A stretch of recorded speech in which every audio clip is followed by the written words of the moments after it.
সুপ্রিয় নবম শ্রেণীর শিক্ষার্থীরা এবং যারা ভিডিওটা দেখছেন সবাইকে স্বাগত জানাচ্ছি আজকের ভিডিওতে।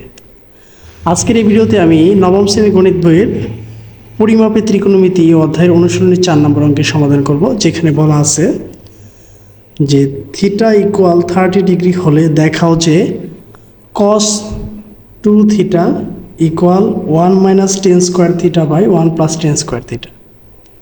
এটা হচ্ছে একটা অঙ্ক। একটা অঙ্ক হচ্ছে দেখা হচ্ছে tan 2 theta equal 2 tan theta by 1 minus tan square theta.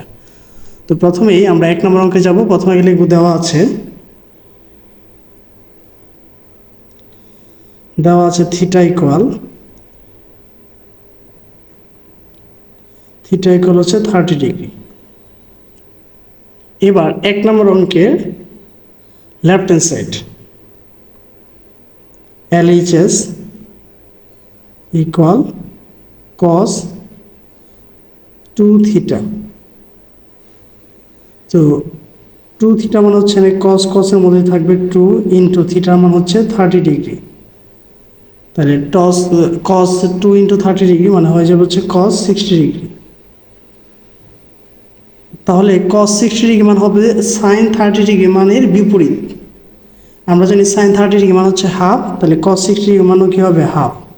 কীভাবে মান সহজে নির্ণয় করা যায় আমার প্লে লিস্টে ভিডিও আছে, ইচ্ছা করলে ভিডিওগুলো তোমরা দেখে নিতে পারো, কীভাবে সহজে তোমরা ত্রিকোণমিতিক মান মনে রাখতে পারবে।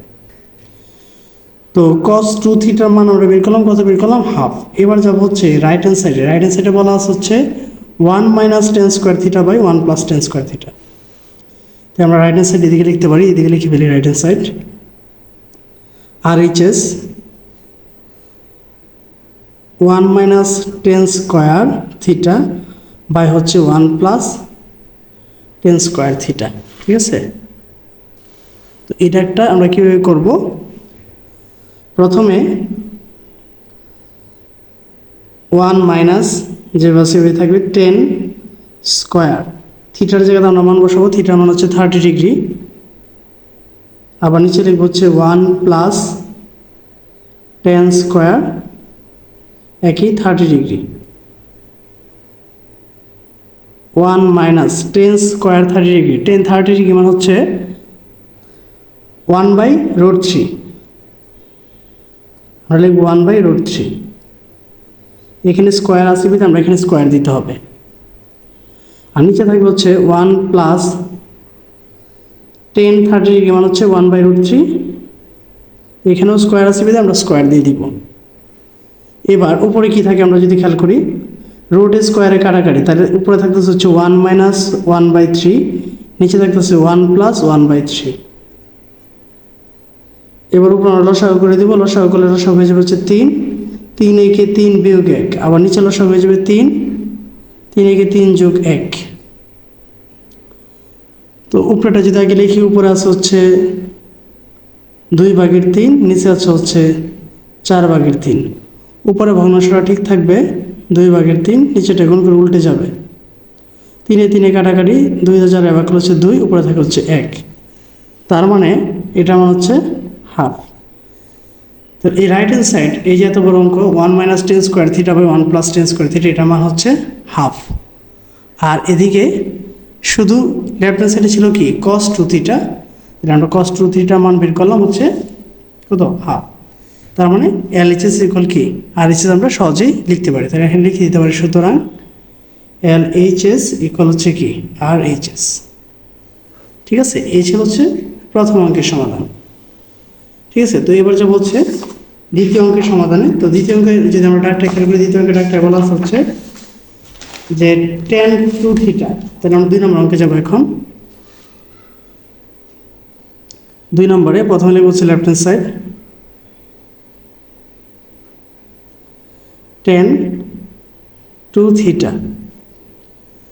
tan এর মধ্যে থাকবে 2 ইন্টু থিটার মান হচ্ছে 30 ডিগ্রি। 30 দুগুণে 60, তার মানে হচ্ছে tan 60 ডিগ্রি। আমরা জানি tan 0 ডিগ্রি মান হচ্ছে 0, 30 ডিগ্রি মান হচ্ছে 1/√3, 45 ডিগ্রি মান 1, 60 ডিগ্রি মান হচ্ছে √3। তাহলে tan 60 ডিগ্রি মান ডাইরেক্ট আমরা লিখতে পারি কি? √3। এটা হচ্ছে লেফট হ্যান্ড সাইড। এবার যা বলছে রাইট হ্যান্ড সাইড। তো রাইট হ্যান্ড সাইডে কী বলা আছে? রাইট হ্যান্ড সাইডে বলা আছে হচ্ছে 2 tan theta by 1 minus tan square theta. তাহলে আমরা লিখতে পারি 2 tan theta by 1 minus tan square theta. আমরা মান বসাবো যথাক্রমে। প্রথম হচ্ছে 2 tan থিটার মান হচ্ছে 30 ডিগ্রি, আর নিচে হচ্ছে 1 মাইনাস tan স্কোয়ার 30 ডিগ্রি। 2 2 এর মধ্যে থাকবে tan 30 ডিগ্রি। tan 30 ডিগ্রি মান হচ্ছে 1/√3। আর নিচে আমরা লিখতে পারি হচ্ছে 1 মাইনাস 1/√3 হোল স্কোয়ার। এই 2 এর সাথে এটা গুণের সম্পর্ক, তাহলে 2 উপরে চলে যাবে 2/√3, আর এখানে এসে যাবে হচ্ছে 1 মাইনাস 1/3, কারণ আমরা জানি স্কোয়ার রুটে কাটাকাটি হয়ে যায়। তাহলে উপরে 2/√3 যেভাবে আছে ওই থাকবে, নিচে যদি আমরা প্রথমে লসাগু করি তাহলে হচ্ছে 3, 3 একে 3, 3 থেকে 1 চলে গেলে হচ্ছে 2। তাহলে উপরে থাকে 2/√3, নিচে থাকে হচ্ছে 2/3। তো উপরে এটা আমরা প্রথমে গিয়ে লিখবো, উপরে হচ্ছে 2/√3, আর নিচেরটা গুণ করে উল্টে দিব, 3 চলে যাবে উপরে, 2 চলে আসবে নিচে। 2 2 কাটাকাটি, একটা 3 দুইটা √3 সমান, কারণ আমরা জানি √3 মানে হচ্ছে √3 স্কোয়ার, শুধু 3 হচ্ছে √3 স্কোয়ার। তো ইচ্ছা করলে একটা 3কে আমরা ভাঙে এভাবে লিখতে পারি √3 × √3, নিচে তো একটা √3 থাকবে, এটা কাটাকাটি, মান হয়ে গেল কত √3। এটা হচ্ছে আমার রাইট হ্যান্ড সাইডের মান √3, আর ওপর দিকে আমরা যদি দেখি লেফট হ্যান্ড সাইডের মান কি আছে √3। তার মানে আমরা লিখতে পারি সুতরাং LHS ইকুয়াল কি RHS। ঠিক আছে প্রিয় শিক্ষার্থীরা এবং যারা ভিডিওটা দেখছেন, এই ছিল হচ্ছে পরিমাপে ত্রিকোণমিতির 4 নম্বর অঙ্কের সমাধান। তো পরিশেষে একটা কথাই বলবো যে ভিডিওটি যদি